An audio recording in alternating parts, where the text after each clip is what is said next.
இப்போது புதிய அறிமுகம் ஆச்சி ஹோட்டல் சாம்பார் 50 கிராம் ரூபாய் 20 மட்டுமே. ஸ்டார்ட் அப் இந்தியா திட்டம் வெறும் 10 ஆண்டுகளிலேயே நாட்டில் ஒரு புரட்சியாக மாறி உள்ளதாகவும், உலகின் 3வது பெரிய ஸ்டார்ட் அப் சூழல் அமைப்பாக இந்தியா உருவெடுத்து உள்ளதாகவும் பிரதமர் மோடி தெரிவித்துள்ளார். ஸ்டார்ட் அப் இந்தியா திட்டம் தொடங்கப்பட்டதன் 10ஆம் ஆண்டினை முன்னிட்டு டெல்லி பாரத் மண்டபத்தில் நடைபெற்ற விழாவில் பிரதமர் பங்கேற்றார். அப்போது உரையாற்றிய அவர், 10 ஆண்டுகளுக்கு முன்பு நாட்டில் 500க்கும் குறைவான ஸ்டார்ட் அப்களே இருந்த நிலையில் அந்த எண்ணிக்கை 2 லட்சத்திற்கும் அதிகமாக உயர்ந்துள்ளதாக கூறினார்.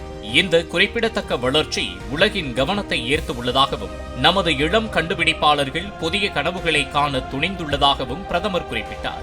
முன்பு நிறுவனத்தை தொடங்குவதற்கு இருந்த நீண்ட ஒப்புதல் செயல்முறைகள், அதிகாரிகளின் கெடுபிடிகள் ஆகியவை ஸ்டார்ட் அப்களுக்கு பெரும் தடைகளாக இருந்த நிலையில் தற்போது அந்த நிலை மாறி உள்ளதாகவும் அவர் கூறினார்.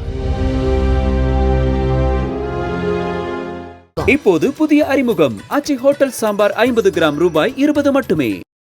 பிளே ஸ்டோர் மற்றும் ஆப் ஸ்டோரில் இருந்து பாலிமர் செயலியை QR கோடு மூலம் பதிவிறக்கம் செய்யுங்கள். செய்திகளை உடனுக்குடன் பெறுங்கள்.